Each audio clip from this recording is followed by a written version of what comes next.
모두 다 같이 힘 모아라는 해시태그인데요. 12년간 닭고기값 인상 담합이라는 주제 준비를 해봤습니다. 평론가님 혹시 치킨 좋아하시나요? 너무 좋아하죠. 근데 사실 저 오늘도 저녁 때 치킨 치킨을 먹으려고 했거든요. 근데 이 소식을 접하고 나서 먹으면 안 되겠다라는 생각이 그러게요. 들었습니다. 저도 굉장히 불쾌했어요. 저도 치킨 참 좋아하고, 그리고 이제 가격이 상당히 좀 많이 오르긴 했잖아요, 실제로. 거의 2만 원대예요. 그쵸. 근데 네. 저는 이제 그냥 물가가 올라서 그렇나 보다. 많이 정말 물가가 올랐다라고 단순하게만 좀 생각을 했는데 좀 하나하나 짚어보도록 하겠습니다. 사실 우리가 뭐 치킨의 민족이다 막 이런 이야기까지 하잖아요. 그런데 이 육계 신선육 제조 판매업자들이 12년간 이 다양한 수단을 동원해서 가격 인상 담합을 한 사실이 적발됐다고 해요. 이게 원인이었네요. 네, 그렇습니다. 가격 담합이 가격 인상으로 이어진 거고요. 뭐 이런 가격 담합을 하는 업체들은 그야말로 소비자를 고객으로 본 게 아니라 봉으로 봤다라고 그렇죠. 이야기할 수밖에 없을 것 같습니다. 이 육계 신선육 시장의 77%를 차지하는 업계 1위죠. 하림을 비롯해서 16개 사업자가 공정거래법을 위반한 사실을 적발했고요. 시장 명령과 함께 과징금 총 1,758억 원여를 부과한다고 밝혔습니다. 이 지금 올품, 한강식품 등 5개사에 대해서는 법 위반 행위 가담 정도, 또 주도 여부, 공정위 조사 협조 여부, 과거 법 위반 전력 등을 고려해서 검찰에 고발키로 했는데, 하림과 올품이 변호사님 어떤 관계인지 아세요? 제가 이게 업계 1, 2위를 다투는 큰 업계이기 때문에 말씀을 드립니다. 특별히. 하림은 뭐 많이 들어봤고 업계 1위라는 거 알겠는데 올품이랑 무슨 관계가 있을까요? 하림과 올품이 부자 회사예요. 그러니까 하림의 김홍국 회장의 장남 이 김준영 씨가 올품 지분 100%를 보유하고 있습니다. 그러니까 이런 부자 회사에서 공정거래법 위반, 담합 행위를 저지른 거죠. 그야말로 도덕 불감증이 만연한 업체라고 볼 수 있습니다. 일단 지금 이 가격 담합한 시간이 뭐 아까도 말씀하셨지만 12년이에요. 2005년 11월부터 2017년 7월까지입니다. 그러니까 생산부터 유통에 이르는 전 과정, 뭐 하나하나 세분화시켜서 제가 굳이 말씀을 안 드리는 이유가 전 과정에 걸쳐서 가격 담합이 이루어졌어요.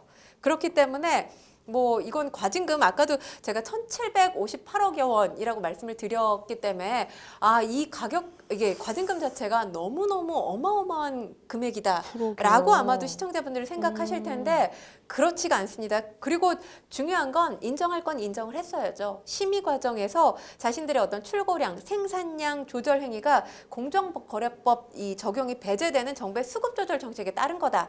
이렇게 주장을 했어요. 근데 공정위가 이걸 받아들이지 않았습니다. 받아들이지 않은 데는 당연히 근거가 있죠. 일단 정부의 6개 신선육 생산 조정 그리고 출하 조절 명령이 이루어졌던 적이 없었고요. 그리고 정부의 행정 지도가 일부 개입됐다 하더라도 근거 법령이 없다라고 공정위에서 본 겁니다.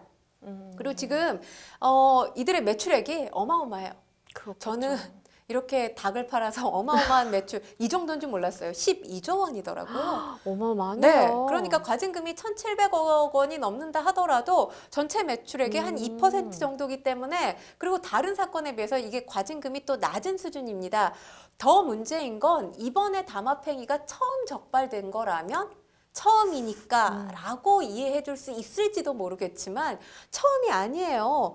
일단 2006년에 이 하림 등 15개 업체가 또 이 담합 사실이 있었습니다. 그래서 이때 과징금이 26억 원 정도가 부과가 됐던 그런 상황입니다. 그러니까 이번 담합 행위가 적발이 된 게 과거의 담합 사건을 이 공정위가 조사하고 있는 그 과정 중에서 또 적발이 됐던 상황입니다. 그래서 시정 조치에도 불구하고 이렇게 또 한 번 적발이 됐기 때문에 무관용 원칙으로 강도 높게 제재를 할 거다, 이렇게 목소리를 내고 있고요. 담합 감시 강화하겠다 라고 목소리를 내고 있는 상황입니다.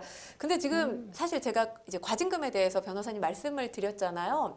뭐 매출액의 2%밖에 안 되기 때문에 이게 1,700억 하면 어마어마한 거지만 그렇죠. 12조의 매출액의 2%, 1,700억은 어마어마해 보이지 않거든요. 근데 이게 업체는 과징금이 너무 높다라고 주장을 하고 있어요. 변호사님이 보실 때 적절한가요? 아니면 너무 높은 건가요? 저도 그렇게 높다라고 보이지는 않습니다. 모르겠습니다. 제가 소비자로서의 좀 감정이입을 해서 그런지는 모르겠지만 사실 말씀해 주신 것처럼 이 기간이 굉장히 깁니다. 그러다 보니까 매출액 액수가 매출액을 기준으로 사실은 이제 과징금을 부과하게 되는데 이게 높아질 수밖에 없는 거죠. 그래서 많이 판 업체는 그만큼 매출액이 높다 보니까 많이 과징금을 부과받게 되는 것이고 기간이 길어지게 되면 사실 그 액수가 높아질 수밖에 없고요. 그래서 사실 지금 부과된 과징금 부과 기준율 2% 정도 말씀해 주신 것처럼 사실 뭐 그렇게 높다라고 보여지지는 않고요. 근데 업체들의 입장에서는 이걸 갑자기 이제 한꺼번에 이렇게 부과받다 보니까 그렇게 느낄 수는 있는데 사실은 좀 괘씸죄도 적용이 돼야 되는 가능성도 있다라고 보여요. 왜냐하면 그 말씀해 주신 것처럼 그 전에 이제 이 행위에 대해서 조사를 하고 공정위 조사가 진행되는 과정에서도 또다시 뒤에서 이런 거래를 했다라는 것이기 때문에 이거는 정말 좀 문제가 있지 않느냐라는 좀 생각이 듭니다.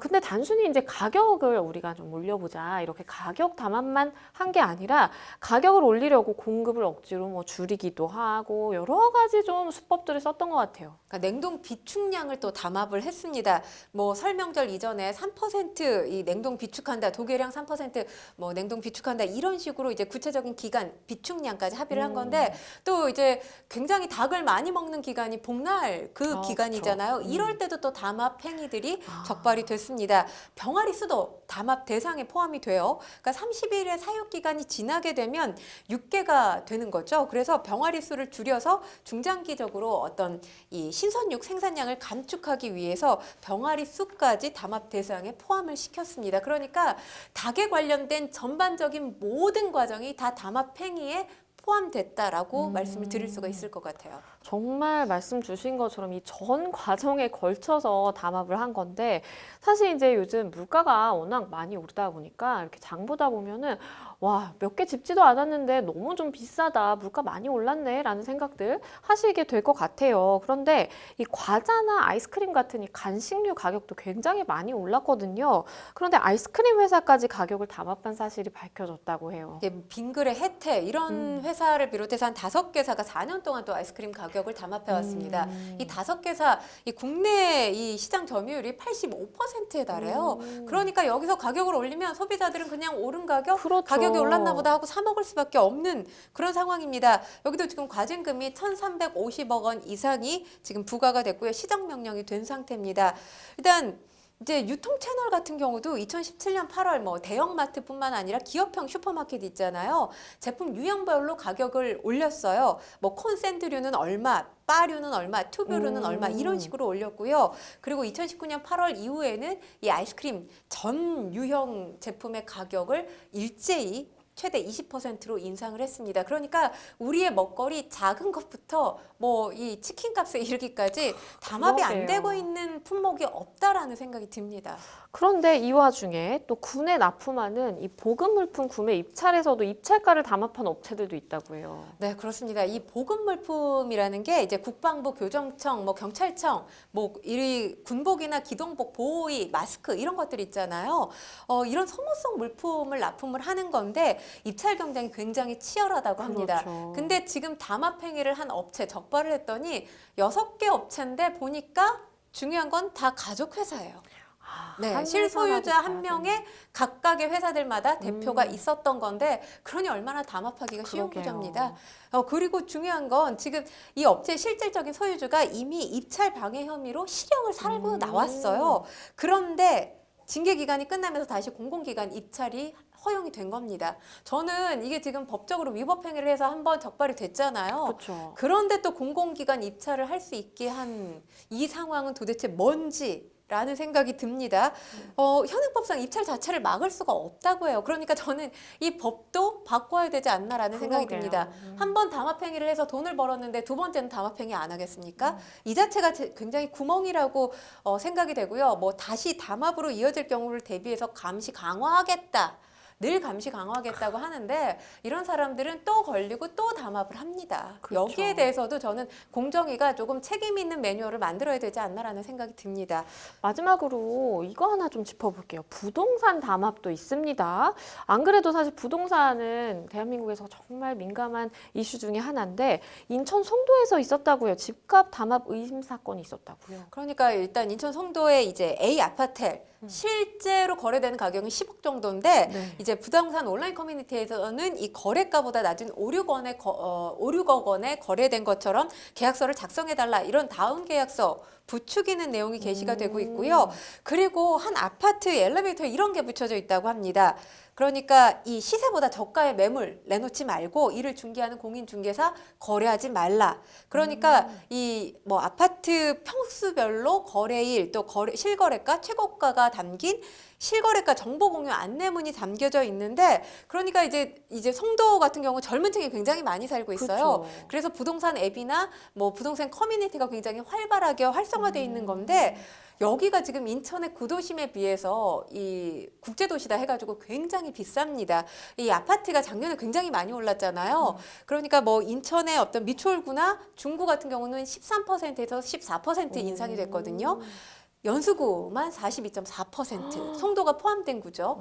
뭐 인천의 강남이라고 할 수 있는데 이런 담합 행위들이 온라인 커뮤니티를 중심으로 해서 많이 발생을 하고 있는데 이게 경찰에 사실 뭐 신고가 접수된다고 하더라도 의심 정황은 있지만 그러게요. 실제로 담합을 했다라는 증거 찾기가 상당히 어렵다고 합니다. 근데 이게 만약에 적발이 되면 법적으로 처벌 수위 변호사님 어떻게 되나요? 이게 인터넷 커뮤니티를 통해서 이렇게 이제 부동산 가격에 대해서 담합을 하게 되면 이제 부동산 거래 질서 교란 행위라고 합니다. 그래서 공인중개사법에 따라서 처벌을 이제 받게 되고요. 3년 이하의 징역 또는 3천만 원 이하의 벌금에 처해진다라는 말씀까지 좀 드리겠습니다. 사실 뭐 닭고기부터 아이스크림, 입찰 담합까지 굉장히 많은 담합 사건들 살펴봤는데요. 수사와 처벌 좀 확실하게 이루어져야 되겠다라는 생각을 해봅니다.